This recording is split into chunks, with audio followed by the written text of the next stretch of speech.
আছোঁ দদৰাতে। একচুৱেলি দদৰা গুৱাহাটীৰ পৰা প্ৰায় 40 মিনিটমানৰ ৰাস্তা। মানে শুৱালকুছি ৰোডত আছে দদৰা, আৰু দদৰাতে মানে চেন্নাইৰ পৰা ডক্টৰ আহে। ENT মানে ভাল ডক্টৰ হয়, চেন্নাইৰ পৰা আহে। গতিকে ENTৰ অকণমান মোৰ মানে ডিঙিৰ প্ৰব্লেম এটা হৈ আছে।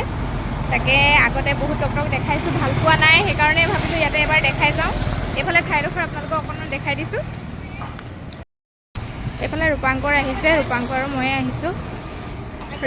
ৰিভাঞ্চক চব থৈ আহিছোঁ। এয়া এপ'ল' চেণ্টাৰ, ইয়াতে চাইনবোৰ্ড আছে। এয়া কণ্টেক্ট নাম্বাৰ, এয়া লিখা আছে দদৰা কামৰূপ।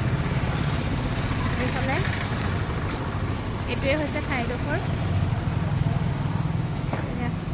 এইফালে শুৱালকুছি যায়, অলপ দূৰ গৈয়ে শুৱালকুছি। এয়া আগতে গৈছোঁ বাৰু এইফালে, কিন্তু এই ঠাইডোখৰত ৰখা নাছিলোঁ। আৰু এইফালে বুকিং কৰাই আছিলে, টিকেটটো লৈ ল'লোঁ। ইয়াতে ফিজটো অলপ বেছি কিন্তু দেই, 1700 হয়। আৰু এইফালে এতিয়া বহি আছোঁ দেই, আৰু মানুহ চাওক, যথেষ্ট মানুহ হৈছে। আৰু বহুত মানুহ বহুত দূৰৰ পৰা আহে ইয়ালৈ। ডক্টৰজন খুবেই ভাল বুলি কৈছে। আপোনালোকৰ যদি ENT প্ৰব্লেম আছে কাৰোবাৰ, ইয়াতে আহিব পাৰে, দেখাব পাৰে।